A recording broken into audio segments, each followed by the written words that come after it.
26 agosto si celebra la Giornata Internazionale del Cane. È una giornata che è stata istituita dal 2004, da quando cioè Colin Page si vede arrivare a casa, accompagnata dai propri genitori, un cane che era stato tolto e prelevato da un rifugio. Infatti la giornata internazionale nasce appunto per sensibilizzare le persone al benessere degli animali, ma nasce anche per contrastare il fenomeno del randagismo che ogni anno si ripresenta soprattutto in questo periodo, nel periodo estivo.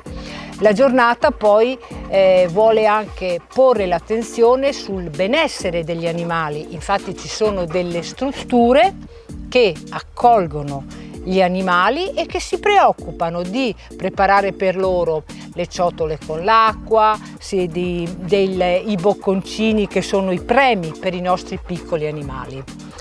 E qui da noi, anche noi, che cosa facciamo, Alberto? Da sempre ospitiamo i cani dei nostri ospiti. La 26 agosto ricordiamo quindi Giornata Internazionale del Cane. Un saluto da Monica, Alberto, Kira e Teddy.